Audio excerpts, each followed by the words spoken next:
Welcome back, everybody, to Season 4 of the Best F in Fantasy Show. Right? 4th season? Yeah. Time's flying. 2013, Week 1 is coming up. It's right around the corner. You know what? It's here, staring us right in the face. Thursday night kickoff. We're all excited. We got a lot to talk about. I'm your host, Steve Albertini. I'm joined by senior fantasy analyst Carmen Del Mastro and our producer, Nick Specca. Other senior fantasy analyst, Jerry Procopio, not in the building tonight. Had to tend to some other affairs. In honor of his absence, we will be naming our weekly jerk-off segment after Jerry Procopio, so it will be the J-Pros of the week. Just wanted to get that out of the way while we start. But if you haven't already, please follow us on Twitter at BestEffinShow, especially now when the season is about to commence. A lot of great stuff going on at all times on Twitter. And as always, check out our website. If you haven't already, a couple months ago we put together a new revamped website. Very proud of the work we put in over the last couple months. BestEffinFantasyShow.com. Tons of great content. Weekly rankings to accompany our show every week, as well as some other some longer pieces. Really hope you guys are enjoying what we're putting out on the website. Like us on Facebook, as always, Best F in Fantasy Show. Now that we have all the housekeeping matters tended to, been a fun summer, but we are ready to jump back into football season, and what a better way to do that than Thursday night. The champs, the Baltimore Ravens, traveling to Denver in a rematch of the divisional playoff round. Actually, a tremendous game from the divisional playoff round last year. With Peyton Manning and the Denver Broncos. Should be an excellent game. And we're going to start off with the first question here. We have, it's pretty well known, we have Demaryius Thomas at a higher tier than his counterparts, Eric Decker and Wes Welker. But points will be scored this week on Thursday, and I want to get your opinion, Carm. Other than Demaryius Thomas, which wide receiver is going to have the best game? Or if you think if they're going to outproduce Thomas, Torrey Smith of the Ravens, Eric Decker, or Wes Welker of the Denver Broncos? Well, I'm a huge fan of Decker and Welker, but I'm going to go out there and say Torrey Smith this week because the Broncos' secondary is a little depleted. Champ Bailey probably won't be in the lineup.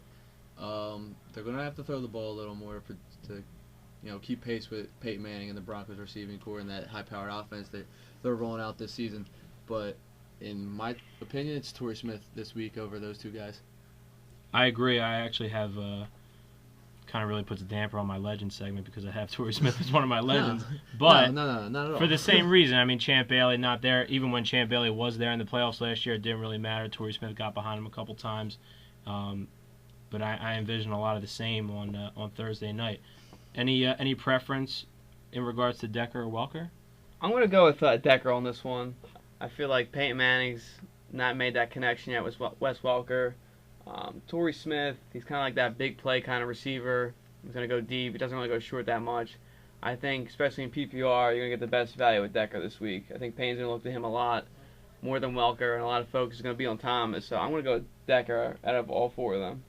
Out of all four of them? Including Demaryius Thomas. Including Demaryius Thomas. I feel like Thomas, too, is that big play receiver. I think they're going to try to take that away from him because they know what he's capable of. I think Decker's just going to be all over the field. That's a huge statement right there, filling in for senior analyst Jared Procopio right now. Overnight guru. I know Jerry's a huge fan of Decker, and I am too, so I'm going to go with Decker. No disrespect, though, to Thomas or Torrey Smith. I would have to go with Welker, but, I mean, I like your ballsiness early on this season, week 1. I can chest all puffed up. I could see Welker. I could see Welker in the end of the season, towards the end. But right now, I think it's Decker time. Nick, I like your ballsiness. I'm just saying. Gonna go with it.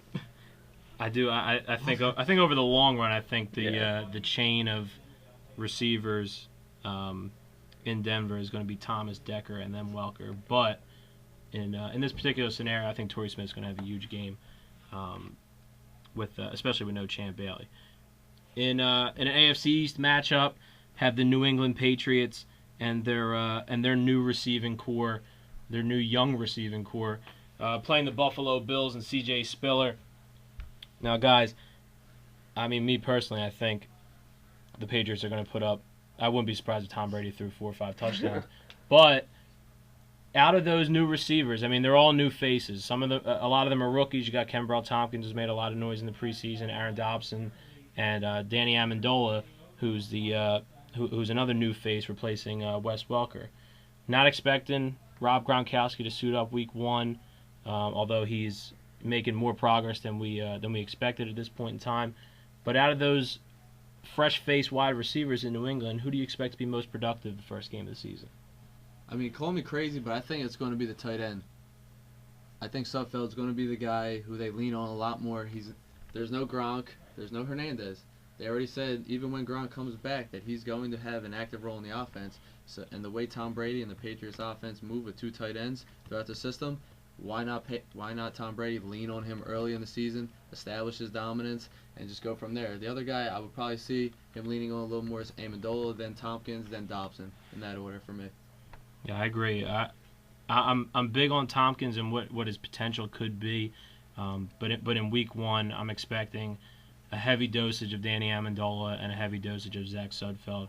Aaron Dobson at this point is He's fallen off a little bit. Yeah, his preseason buzz has slowed down tremendously, whereas Tompkins has been on a meteoric rise the last couple weeks. But temper your expectations with them. I expect Tompkins to kind of have like a Brandon Lloyd type season last year. He'll give you a couple big games. He'll give you a couple duds. But it's a good comparison. Yeah, I mean, Sudfeld is going to be involved. They love to use the tight end, especially. I mean, that 6'7" frame in the red zone is going to be huge too. But I mean, it could be a game where they all get a little piece of the action. I think the bigger picture itself is going to be the Patriots running back. I think they might have the more upside than all 3 of them. I think especially with Tompkins, a lot of hype about him this year.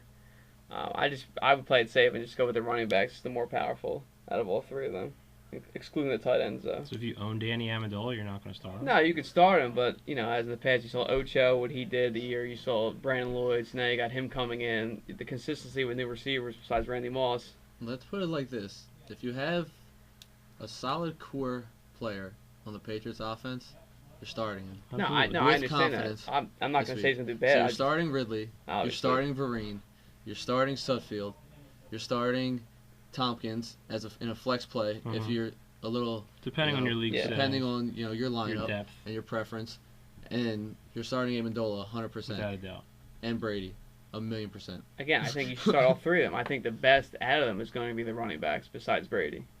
I think you're going to see more production.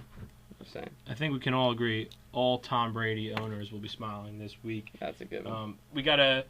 It'll be an early Thanksgiving for the Buffalo Bills defense. Absolutely. That's all I'm saying. A matchup of 2 smash mouth defenses in Cincinnati and Chicago this weekend, and not just that, 2 marquee wide receivers in this game with A.J. Green and Brandon Marshall. Now, there was some concern about Brandon Marshall dealing with some lingering issues with the hip surgery that he had over the offseason, but he appears to be okay. I mean, guys, chances are you don't have both A.J. Green and Brandon Marshall, but, for the sake of debate, who has the better game this week, A.J. Green or Brandon Marshall? In terms of a PPR league, I like Marshall. In terms of standard scoring, where yards are more important, I like A.J. Green, just because the fact that the guy, you can take the top of a defense, any defense in the league. There's no stopping that guy. You could put 2-3 guys on him. He's still going to come down with the ball. I don't care who you put on A.J. Green. He's barring on top 3 in the league. If, depending on his age, could be 1 in some, depending on some leagues. A.J. Green, I'm going to go with him just for the simple fact that Bears secondary is getting a little older. They lost a few key guys to injury already. I'm going to go with A.J. Green this week. I got to go with Brandon Marshall this week. Okay. Is it because he's on your team? No, well, I love not because of that, but because who's his quarterback? Jay Cutler. And what does he do? He just throws them every interceptions. play. Interceptions and the Brandon Marshall every play. I don't care if they're up by 40, it's going to Brandon Marshall. It's personal preference. I love A.J. Green too with Dalton, but I just think Brandon Marshall, especially in PPR, he's just going to get a ton of looks, a ton of receptions. Watch out for Alshon. That's all I'm saying. He should get the ball, Alshon, but he won't get the ball. That's the problem. So I think it's just going to be Brandon Marshall all day. It's going to be Brandon Marshall. It's going to be a lot of Matt Forte as well. I want to throw that out there. A guy that we talked about a lot in the preseason is Giovanni Bernard. Is this the week where, are they going to come right out of the gate and make him be involved, or are we going to have to be fed a slow helping of Giovanni Bernard? I think everything you saw in the preseason is a foreshadowing of what you're going to see in the regular season. He's the guy in Cincinnati. If you missed out on him, you're screwed. No, you're not screwed, but I'm just saying. You probably should have gotten him in the 6th or 7th round. You should have went out and made the effort to get him. So, just if you have Gio, just sit back, relax, and enjoy the show that the kid's about to put on. That's all I'm saying. Is he the next Doug Martin? He might have more skill than Doug Martin. That's That's what I'm enough saying. of that. He might have more skill than Doug Martin. I don't know what's going on over there. He might have more skills than Doug Martin. I'll be your Doug, but it's not. And he's on a better team. He's on a better team. He's on a better team. Gio with 3 one-yard touchdowns in the preseason, which is good. And for if a lot of that's not people. making Gio owners salivate, the fact that he can't pass protect, he can't be a goal line back. There you go. And that was with the first team offense. Absolutely. In a matchup of 2 AFC teams looking to take the next step and possibly make the playoffs, we have the Miami Dolphins and the Cleveland Browns. I want to talk about the two running backs in that matchup. Lamar Miller getting the start. He's been handed the reins of the offense and is the lead tailback in Miami. Trent Richardson, we all love Trent. He's a beast. But in this matchup right here, who do we think has the better week 1, Lamar Miller or Trent Richardson? I'm all in on Trent Richardson this season. I love Trent Richardson's upside, especially with North Turner taking over in that offense. They're trying to give him the ball more in space through pass coverage. He's a guy they're going to just feed him the rock constantly. Lamar Miller, we still want to see what that Dolphins offense is all about. A lot of question marks with Tannehill. Don't know really what they have on the outside with Mike Wallace. Guys like Brandon Gibson. They lost Keller for the season, so we'll see. I am a fan of Lamar Miller. I talked about him a lot last season. I thought he was actually going to take over last season with the way that the Dolphins actually, started to reduce Reggie Bush and with his injuries last season. I thought Lamar Miller was actually going to take over last season, but the way things have turned out this season, we have to wait and see, especially with his fumbling issues in the preseason. So Trent Richardson, 100% for me. Yeah, Trent's a stud. I mean, he's a bona fide number 1 pick in all formats. So you're obviously everyone's starting Trent Richardson. You're starting him with confidence, but and for the sake of this question, it's Trent Richardson for me, and it's easy. But I agree with you. I think Lamar Miller is going to have a nice year. 2 years ago when they actually committed to Reggie Bush and they gave him the ball every week, he was extremely productive, and I see no reason why Lamar Miller won't be that in 2013. Yeah, it's going to be Trent. I mean, they just came out saying that he's going to be the 3rd down back, and he's going to be in all the 2-minute drill packages. They want to get him the ball as much as possible. That's Lamar, right? No, it's Trent Richardson. Okay. That's what they just came out saying today. So I think we know what Trent can do. It's the safest pick, and you got to go with Trent. Lots of touches for T-Rich this year. In a matchup of AFC North rivals, had the Vikings traveling to the Motor City to take on the Detroit Lions. Now, Adrian Peterson, Calvin Johnson, we know what they bring to the table. They're both arguably number 1 at their respective positions when you drafted this year. But outside of those two, who do you expect in this matchup to have a big game? For me, it's Reggie Bush, 100%. He's the second passing option for the Detroit Lions this season. Reggie Bush may catch easily 110 balls this season. Like we did with the Saints the first If year. he can stay healthy on turf. I know playing on turf does give him problems from time to time. That's why you saw him miss so many games earlier in his career when he was with the Saints. He does have problems playing on turf, but if he can stay healthy, Reggie Bush is going to be the guy outside of Megatron. Yeah, I see no reason to disagree with that. For me, it's more I don't like anyone at this point on the Vikings other than Adrian Peterson. I don't trust Christian Ponder at all, regardless of the fact that they snuck into the playoffs last year. They still have a lot to show me on the offensive side of the ball. They don't have Percy Harvin, but Carm, I think you got somebody who you might want to keep your eye on. Absolutely. I'm a big fan of Jarius Wright. I was last year towards the end of the season. I had him as my who the F was that sleeper a couple weeks.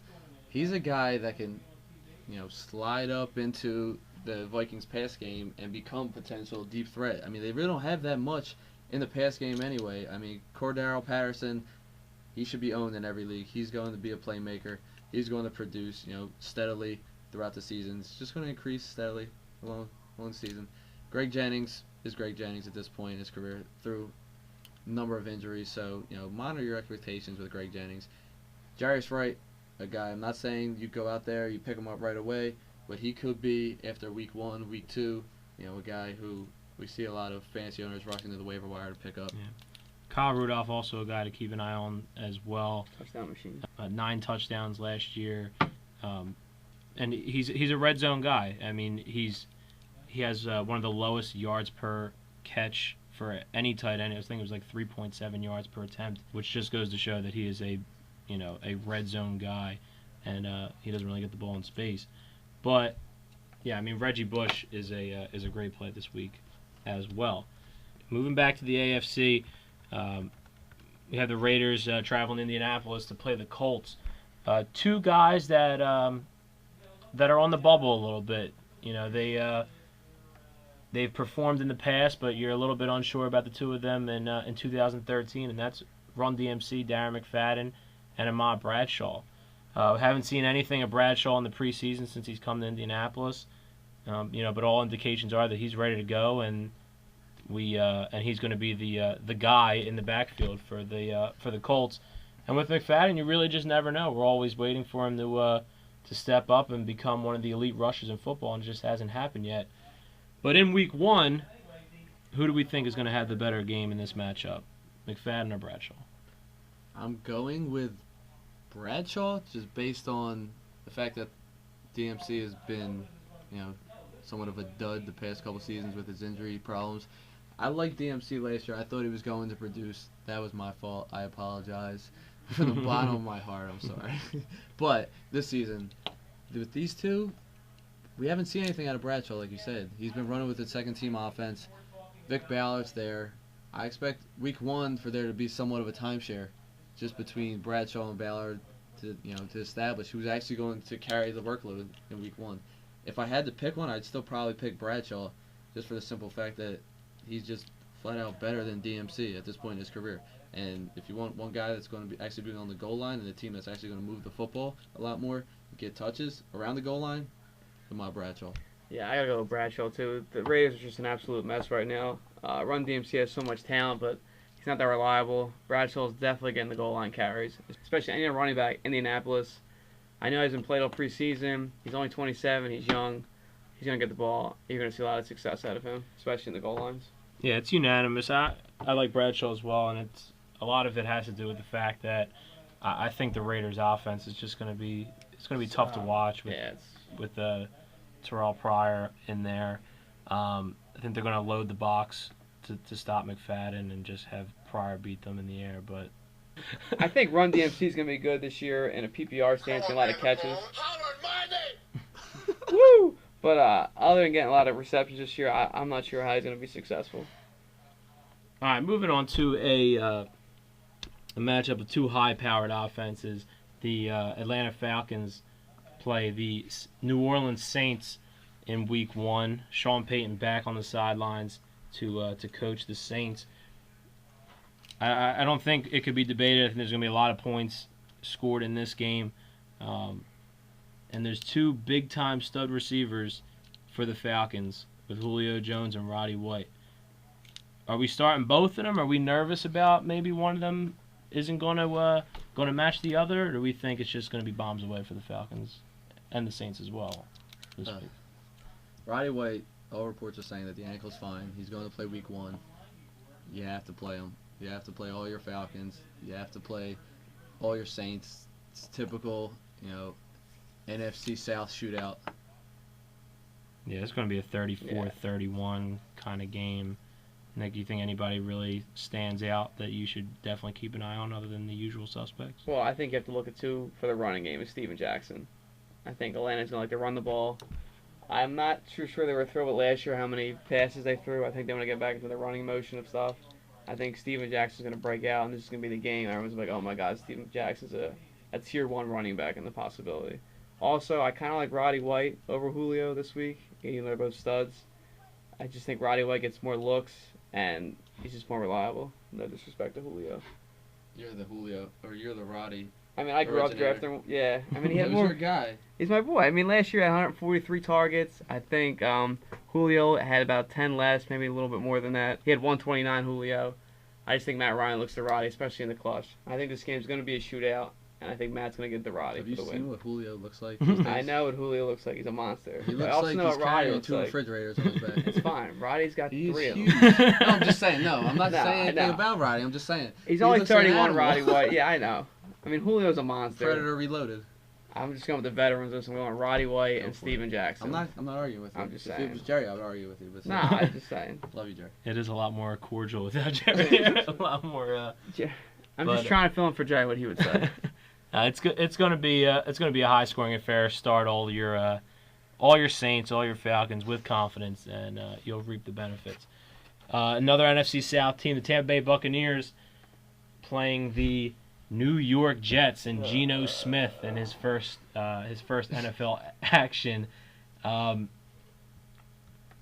question I'm going to pose here is: are there any bright spots for the Jets in this game? Next question. We can say no, because I'm going to say no. I mean, everyone thought coming in Chris Ivory, but now he's I'm not even not- listed as the number 1 running back at this point. They want to go to committee. I can see Ivory taking the spot, but other than that, I mean, it's kind of hard to reach out on there. I'm going to say no, and I'm going to confidently say no. Next question. Next question. The Pittsburgh Steelers played the Tennessee Titans this week, and I want to get your opinion on a couple wide receivers who are on some teams' roster bubbles. They may not be starting depending on depth. Want to get your opinion on them. Antonio Brown, the number 1 guy in Pittsburgh now with Mike Wallace going to Miami, and the oft-injured but incredibly talented Kenny Britt. Want to get your opinion on Brown versus Britt in Week 1. Come on, J Pro. The safest pick is Antonio Brown. The Steelers have no running back that they can rely on. Big Ben loves to throw the ball. Antonio Brown, deep threat, pretty reliable, listed as the number 1. I mean, you got to go with Antonio Brown this one. Kenny Britt, much respect. Much respect. I loved him back in the day. Back in the day. He's too much of a headache, especially with Nate Washington on the side. Everyone hates him too, but I think he's more the number 1 in my opinion. So I'm going to go with Antonio You love Brown. Nate Washington. He's such a great Nate receiver. Washington. If you see some of his catches last year, you'd be surprised. They just didn't get the ball to him. So I'm going to go with Antonio Brown on this That one. was kind of like a double negative. It doesn't You've seen matter. some of It his doesn't catches matter. last year. It's They it's just incredible. Didn't get the ball to He him. just get the ball, but when he did, he made a spectacular catch. They didn't get it to him enough. I like Exactly. If Kenny Britt can stay healthy, he's going to be a he's solid 24 receiver. years old. He's a stud. He's awesome. If he could just actually stay healthy, Jake Locker has looked a lot better in the preseason. They've established a lot more dominance in the running game in the preseason with their Yeah. improved offensive line. I like what the Tennessee Titans are actually doing. And I also, instead of Nate Washington, I think Kendall Wright overtakes him this year. Obviously, I'm sorry, Kendall I like Wright. Kendall know, Wright a I lot know. this I like season. Nate. I think like And I Kendall also Wright, want too. to see how the Steelers utilize Marcus Wheaton in the pass game, who I wrote about in my 5 to Watch article about my wide receivers. I honestly think he's going to end up pushing Emmanuel Sanders for that number 2 spot. I agree. And I the think offense this no year. Heath Miller for Ben. That's Ben's favorite target throughout the years. He's going to rely on Antonio Brown, who's been very consistent over the years. All right, in a matchup of AFC opponents, we have the Kansas City Chiefs traveling to Jacksonville to play the Jaguars. New coach Andy Reid against new coach Gus Bradley. 2 big-time running backs in that game, Jamal Charles and Maurice Jones-Drew. Jones-Drew recovering from that Liz Frank injury that limited him in 2012, but he looks to be ready to go in 2013 and have a nice bounce-back year. Jamal Charles looks to be featured heavily in Andy Reid's high-powered offense. In Week 1, however, who do we see as having the better game? Jamal Charles or Maurice Jones-Drew? Well, Steve, I'm a huge fan of both guys this year, Mm-hmm. but Respect. for Week 1, I think you're going to see a heavy dosage of Jamal Charles. I love Jones-Drew this year. I think he's going to have a hell of a Week 1, but I just see Andy Reid, really working Jamal Charles in that offense, the pass game, the run game. If the guy can actually make it through a full game, Jamal Charles is your guy in Kansas City week 1. Yeah, Not saying I don't love Jones-Drew No. this week. I love Jones-Drew this No. week. I think he's going to produce too. I think he's going to reestablish himself as a top 8 fantasy back this season. But still, I'm going with Jamal Charles I think week 1. it's what Jacksonville does. If they're just awful, I think it's really going to affect Maurice Jones-Drew. And I think the only concern with Charles is Andy Reid's old way, where if they're losing by any chance, you don't see the running backs anymore. He likes to throw. So that's my minor concern. But you still have to go with Jamal Charles, or that's just because the fact the Jags are just not a very good team right now. I mean, just think of the West Coast offense, the way it's run. It's going to be ran through Jamal Charles. So even if they do throw the ball, they're going to establish it through him and get him in space. Well, I think you saw with Westbrook and McCoy too, when the Eagles were getting blown out, and it was just the McNabb show or whoever, and they were just throwing the ball, and you really didn't see the running backs that much. I think that complaint is a little overblown. I think Brian Westbrook and LaShawn McCoy have put together a lot of incredible seasons under Andy Reid. But in this particular matchup, I think, and there's a lot of people that grab Maurice Jones-Drew a lot later than he should have been drafted. He's going to be a draft steal for a ton of people. He's going to have a very good bounce back season. But I agree. I think Charles is the play here. If you're in that situation where you have to choose between the two, I think Charles is the play here. But if you got Maurice Jones-Drew in the 3rd round this year, I think you should be thrilled, and you should look forward to an incredible 2013 season. In a matchup of NFC West opponents, the Arizona Cardinals travel to St. Louis to take on the Rams this week. New quarterback Carson Palmer in the fold for the Cardinals. So I think we're all in agreement that we think Larry Fitzgerald's going to have a bounce back 2013. Absolutely. Carson Palmer. But in this matchup, is there someone else that jumps out at you that you expect to be put on everyone's fantasy radars this year? I think early on we see Michael Floyd establish himself as a wide receiver. There was another guy along the lines with, I don't want to say Gio because I feel like it's not that kind of level, but I still feel like Michael Floyd's a guy who establishes himself as a solid fantasy option this season. I'm just going to say this because Jerry, and he would say this too, but he's a big fan of Mendenhall. I am not. You're not, but Jerry is. I don't think he's that bad. He's 26. They like to run the ball. I think in the goal line he's going to get his touches. In my opinion, with Bruce Arians there, they're gonna not going to run the ball that much. Well, I think starting up they're going to try to run it. I don't think they're going to establish any run game whatsoever. We'll The see. fact that the offensive line, which they tried to improve, is already slightly depleted already, and now you bring Bruce Arians in to establish the offense where they're going to throw the ball at least 40, maybe 45 times a game. They're going to sling it all across the air this season. I was going to say 3 words that Jerry would say. It doesn't matter. Mendenhall's going to get the carries. Just like he just came right through your soul. Starting running back, he's going to be pretty good. He is a starting running back, but Bruce Arians threw the ball like 37% of plays last year in Indianapolis in a kind of a similar situation. Just because you're a starting running back in the NFL We'll see. doesn't mean you're a good running back in Right. the NFL. He was But- pretty good at Pittsburgh. I think Michael Floyd's definitely a guy to keep an eye on. Chris Givens is a guy to keep an eye on. And the Tavon Austin package. We haven't seen the Tavon Austin package that the Rams have been hiding all preseason, so I'm really anxious to see how they utilize him in the pass game. Absolutely. And don't be surprised if he lines up in the backfield as well. They will get him the ball any way they can. In a matchup of NFC heavyweights, the Packers travel to Candlestick one last time, it looks like, to play It's the upsetting. 49ers Sorry, it's on the Levi Stadium. in the farewell tour for Candlestick Park. But Aaron Rodgers and the Packers come in to square off against Colin Kaepernick and the NFC champion 49ers. Matchup of 2 stud quarterbacks. It should be a great game. But I want to get your opinion. Who has the better game, Colin Kaepernick or Aaron Rodgers? Did you guys not watch the playoffs last year? Did we not see what Colin Kaepernick did to that Packers defense last year? Thank you. Thank you. Somewhere Colin Kaepernick is still kissing his bicep about what he did He's to that still Packers wrong. defense. Eric Walden still has his back. He still has no idea where he is. Still playing Where's Waldo. But seriously, how can you not love both guys? Both guys, they're going to be in the high teens, early 20s, week 1. You're loving both guys this week. Even though the Rodgers playing against the stout 49ers defense, he's still going to put up his points. They're still going to score. probably 20 points, 21 points, 24 points this week. Why not? It's a shootout. Everyone knows I love Rodgers. I've always been a big fan of Rodgers.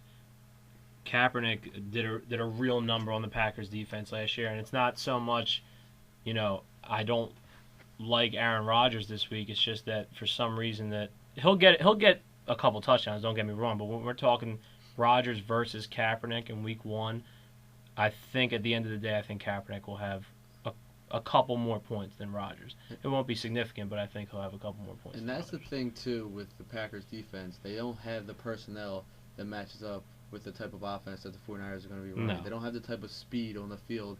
But if he rushes for 181 against them again, then Dom Capers should get fired.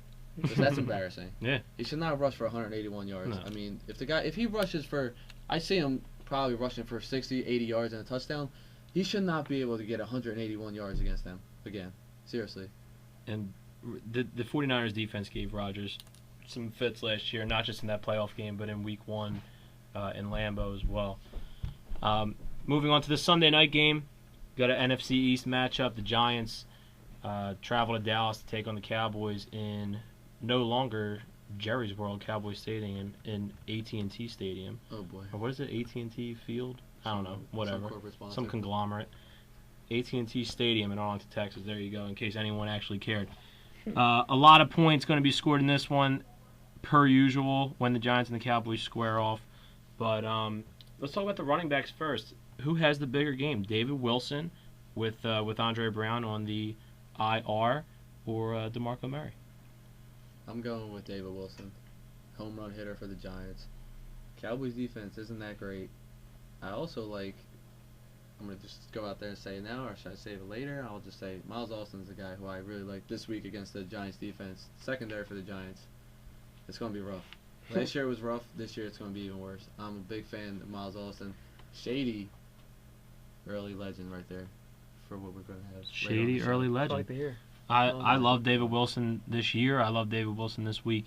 I don't think that the Cowboys are a great defensive team. I think their secondary play will be much improved after switching to a Tampa 2 and getting rid of Rob Ryan as defensive coordinator. No disrespect to Rob, but I just think it's a better fit for their personnel. And I think Wilson has a great day, and I think the Cowboys passing attack has a great day as well. I don't think the Giants' pass defense was atrocious last year, and I haven't really seen anything to think that they've improved. Stevie Brown broke his leg; he's out for the year, so that's another obstacle that they're going to have to overcome. So yeah, I love Wilson. I love Des Bryant. I love Miles Austin. I love Jason Witten. It's going to be a lot of points in this matchup. DeMarco Murray is also, teetering on a very thin line right now in Dallas. He got benched last preseason or 2 preseason games ago for fumbling, and there's 2 backs there in Lance Dunbar and Joseph Randle that are ready to step up and take over his spot. Especially given Murray's past injury history and his fumbling issue now. All of a sudden, one fumble, and we could see the end of DeMarco Murray's season early on in Week 1. I just think regardless of any running back, I think me and you were talking about this earlier, Steve, this is going to be a shootout like you said, and it's just going to be like Romo just slinging it left and right.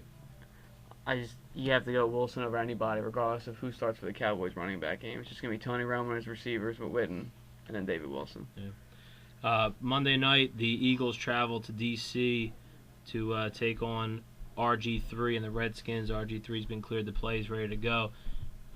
Michael Vick is the starter for the Eagles after winning a tough quarterback competition that was all the buzz in Philadelphia in training camp over the summer. Now, between those 2 guys, a lot of question marks about both of them, but from varying degrees. But in Week 1, who do we like better, Michael Vick or RG3? I think you can expect another shootout. Week 1, RG3. I want to see how they use RG3. I have a feeling they're going to rely a little more on Alfred Morris and Roy Halou. I think Roy Halou gets it.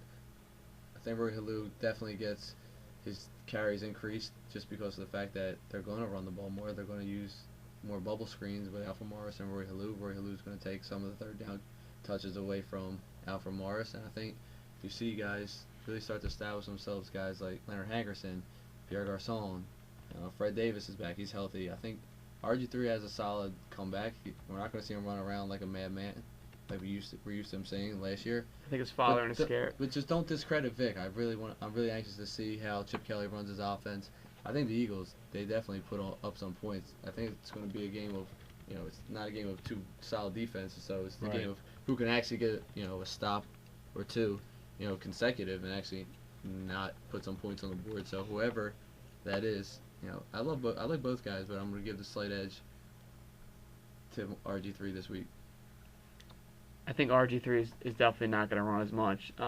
His father came out saying running back quarterbacks are losers. I think that's going to sit in his mind. His doctor told him you got to stop running. I just think I see a lot of RG passing. Vic, to me, as an Eagles fan, just scares me in general. ESPN has the Eagles losing 45-0 this week. So what? I know, it's an ESPN magazine. 45-0. 45-0. They break down every game. They have the Eagles losing this game 45-0. I don't think not that's one point. What? Not a safety. They have 41-0. Alex Henry's not going to kick a field goal. This isn't going to happen. Where is this at? I need to see this. It's in The ESPN. line is Washington 3.5. That's absurd. I know, 45-0. You sure it wasn't like a simulated Madden game or something? No, it has the magazine. It breaks down every game, and it's at 45-0. So that's absurd. Regardless of that I don't prediction, see that happening. I think I really don't think that we've seen a lot of Chip Kelly's offensive game plan. We know the pace is going to be frenetic, and look, I don't think the Eagles are going to be a great team this year, but I think that they're going to move the ball, and they're going to put some points on the board. Now, as for the question, do I think RG3 is the better quarterback? Absolutely. Do I think RG3 is going to have a better 2013? Absolutely. But I think they're going to really do a good job protecting him. I think they're going to hand the ball off a ton. I think they're going to pick and choose their spots, a lot of play action. Whereas I think the ball is going to be in Vic's hands a ton. They're going to run a lot. They're going to run read option. He's going to be making quick throws. And I think he's going to get more touches. So this week 1, slight edge to Michael Vick in my opinion, but overall RG3 is the guy, and he's the guy you want to own, and he's the guy that you're going to ride in 2013. That's it for all the matchups this week. We'll be right back to talk about our legends for week 1.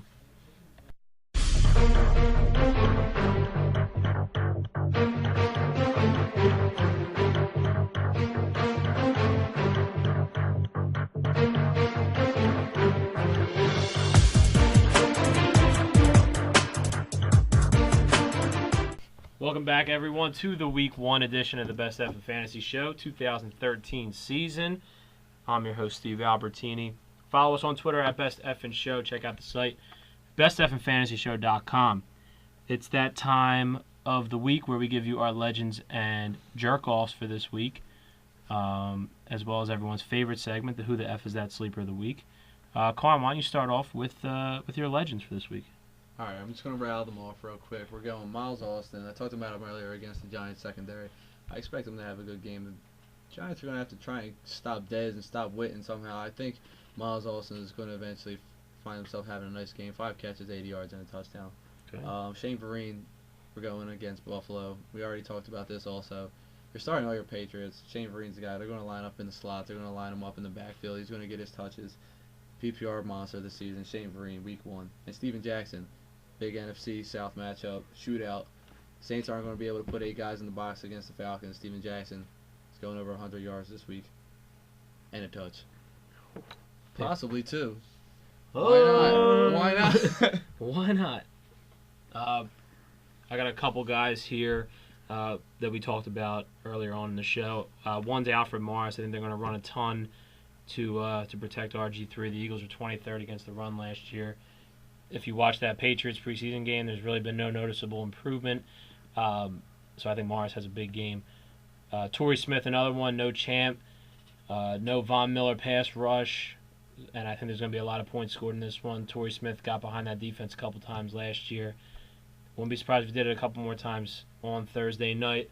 And another one is Dwayne Bowe. Jacksonville 22nd against the pass last year. Secondary doesn't scare me at all. And I think it's going to be a big year for Dwayne Bowe in Andy Reid's offense, and I think he gets off to a hot start against Jacksonville. Carm, who do you got as your jerk-offs for week 1? Another guy we talked about who I'm not a big fan of this year, Rashard Mendenhall, going against the Rams' stout run defense. Don't see a lot for Mendenhall week 1, like we talked about. Offensive line for the Cardinals. They tried to revamp it. Boom, couple injuries already. Depleted early on in the season. Mendenhall week 1. Another guy who I'm not confident at all this week, and if you drafted him, I really don't feel that confident going forward for the rest of the season. Mike Wallace. Not confident at all in Mike Wallace's ability this season. Not So at all. especially in that offense. And my other one is Jordy Nelson. I think we see Randall Cobb and James Jones have themselves nice games against San Francisco, especially Cobb being the switchblade that he is in that offense. So a lot of catches out of Cobb. Not so much for Jordy's the odd man out this season. All right, 2 out of my 3 guys in the same matchup here. One is Chris Ivory for the Jets.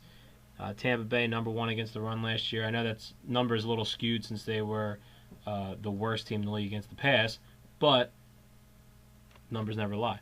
No, I'm just kidding. But no, they'll be the Buccaneers defense is improved going into this year, and with the rookie quarterback Geno Smith, I think they're going to load the box up, take away the run, and make Geno beat them. And all the reports about Ivory haven't been what a lot of people were hoping for. So don't bank on Ivory in week 1. The other guy on the opposite team is Vincent Jackson. I think Vincent Jackson's going to have a nice season. I actually own him in one league, but Jets. If there's one thing the Jets can do, they can defend the pass. I think stopping Jackson will be cornerback Antonio Cromartie's only assignment, and I think it's going to be the secondary's game plan, taking Jackson out of the game. I wouldn't be surprised if he has a subpar game in week 1. And my third guy is Chris Johnson. I know a lot of people are going to think this is a personal vendetta that I have against Chris Johnson, but I assure you that it's not. It is. I think Chris Johnson's going to have a nice bounce-back season this year, but Pittsburgh, number 2 against the rush in 2012, that number is not skewed. They're always stout against the run. They're maybe not as formidable a defense as they used to be in the past, but still a tough stadium to play in, and they're a hard team to run against, so I do not love Chris Johnson this week. Now, time for the Who the F is That Sleepers of the Week. Carm, what do you got? Well, another guy we talked about earlier, Jarius Wright. Week 1, talked about the Minnesota Vikings passing game hasn't been all it's cracked up to be, especially with Adrian Peterson being the guy there.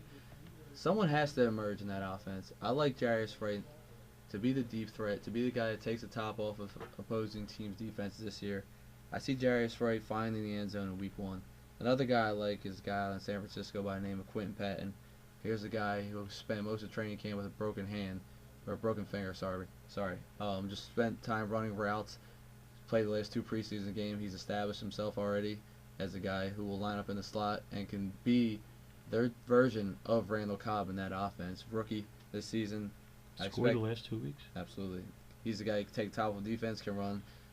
He's going to be their ex-receiver, so watch for Quentin Patton to establish himself in week 1. And if Jerry was here, I'm going to channel my inner J-Pro. We're going to go for Jerry, even though he'll probably say no. Kenny Stills for the Saints. We're going Kenny Stills. Kenny Stills, since he likes to send me pictures of Kenny Stills in the middle of the night while I'm sleeping. That's a true story. Absolutely. So we're going with Kenny Stills for J-Pro. Wide receiver for the New Orleans Saints, for those that don't know. Now, usually I don't do this, but I'm going to do 2 sleepers for you this week. If you're working the waiver wire, you want to pick up a defense that has a favorable matchup. Maybe you didn't draft the defense until the 15th or 16th round in your draft. 2 that are going to prey on young, inexperienced quarterbacks this week. One is the Tampa Bay defense that I talked about a little bit, going against Geno Smith. The other one is Indianapolis, going against Terrell Pryor and the Raiders. I think Terrell Pryor could potentially, down the road, maybe give you some fantasy production, but not in his first game. If you're scouring the waiver wire for defense, I think Indianapolis and Tampa Bay might be some pleasant surprises for you this week. That's all. No, it's not. I have a Thursday night guy for everyone. I got to give a Thursday night guy. Oh, yeah. I'm going Julius It's Thomas. ladies' night. Julius Thomas, tight end for the Broncos. A guy who I truly love this season. He's a guy who I thought was going to break out last season, who I wrote about in last year's tight end 5 to watch article. A guy this year who I really think is going to emerge. Got a bold prediction coming for him in our bold prediction article. It's coming this week. So I expect Julius Thomas to establish his red zone dominance early in the season. Week 1, Thursday night special for you. Julius Thomas. Wrote about him a year ago, folks. I work with the Nostradamus of fantasy football. We'll be right back. Take some questions from our Twitter followers. Nostradamus.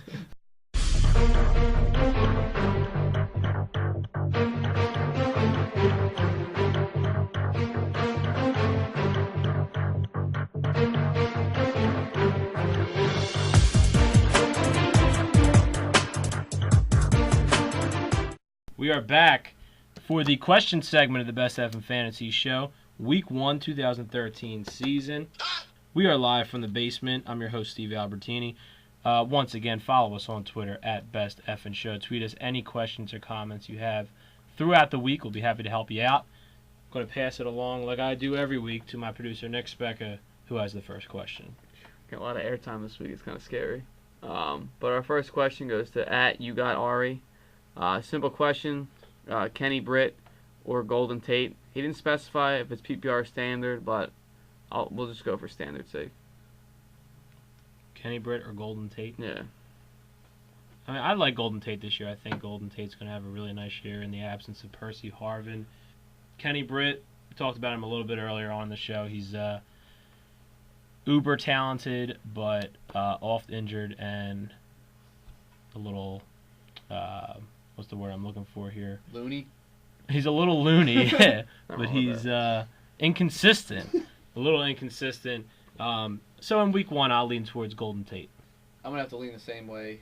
Like I said, I'm a big fan of Britt, but I just think someone has to catch the ball for Seattle. I think Golden Tate's going to, like you said, is going to assume that Percy Harvin package. So Golden Tate Week 1 for me against a somewhat weaker Carolina Panthers defense, which I see being a high-scoring game in Carolina Week 1. So our next question comes from one of our top Twitter fans, NYC Money. The money, the brains, the nucleus. That's for you, buddy. You earned it. He wants us to pick 2 wide receivers. It's a half a point PPR. We're going to say it's just PPR. Pepper League. So it's Shorts, Givens, Mike Williams, Nate Washington, holla at your boy, and Vincent Brown. Holla at your boy. I'm going Shorts and Givens this week. I like that. Yeah. No Nate Washington. Right off the top of the dome. No Nate Washington. No Vincent Brown against Houston. Shorts, Givens, and who was the other one? Mike Williams. Mike Williams. I will go Shorts with the absence of Justin Blackmon, and I will go Givens as well. But Mike Williams not too far behind. If you could somehow stick Nate Washington into your lineup. No, I'm just kidding. Don't do it. Don't do it. I'm just kidding. Our next question comes from 7609 Kimmy. She says, nervous about Bradshaw in my PPR flex this week. Is Pierre Thomas or Mike Williams a better choice? Or should I just stick with Bradshaw? I would stick with Bradshaw. And me personally, Pierre Thomas he'll get a couple touches, but and who was the other one? Mike Williams again. Mike Williams again. I just think He's to be on the bubble. Bradshaw has the most potential to have the best day, and Oakland's not anything to be afraid of. I'll second that. All right, your last question comes from your producer. Obviously, I'm not a guru, but I have been following you guys a lot. I would hope so. Yeah, right. You're across the table. I hear all your guys' inside information. But for my work league, my second job, obviously I talk a lot of smack because I know I'm part of the best staff and they use all our cheat sheets. I have a flex spot. I got to pick one of these 3 guys. It's Hakeem Nicks, James Jones, or Lamar Miller. So you got to pick 2. You got a marry one? I'm not going to say that joke. Last year, I spent more money on spilled liquor. So Nicks, Jones, and Miller. Picking 2. Picking 2. Is that Lamar? Lamar Miller, All right. running back. Tough one. I never want to sit a running back a starting running back when you're torn between him and a wide receiver and a flex. But in this particular instance, I'm gonna go with the two wideouts. I know a lot of people are sketchy on Knicks this year, but I think he will perform in a contract year. It's an easy matchup in a game where they're going to score a lot of points in Dallas. So I'm going to go Knicks and James Jones. Is that Miami Cleveland game in Cleveland? It's at Cleveland, yes. All right, I'm going with the two wideouts then. Also. It's your soul. Says Cleveland gives up the 7th most fantasy points to running backs. With an improved Yeah, linebacking core. I respect that. You other guys are the gurus. All right, that's all the questions we have. I'm gonna send it back to our host Steve. Shout out to J Pro. Thanks, Nick. Thanks everybody for tuning in to the Week 1 edition of the Best F in Fantasy Show. It's going to be a great year. Stay with us each and every week, and make sure you check us out on Twitter at Best F and Show, and please check out our website bestfnfantasyshow.com. Love to hear your thoughts on all the great new content coming out in the last couple months. Thanks for tuning in. We're out. I want you off this f***ing set, you prick!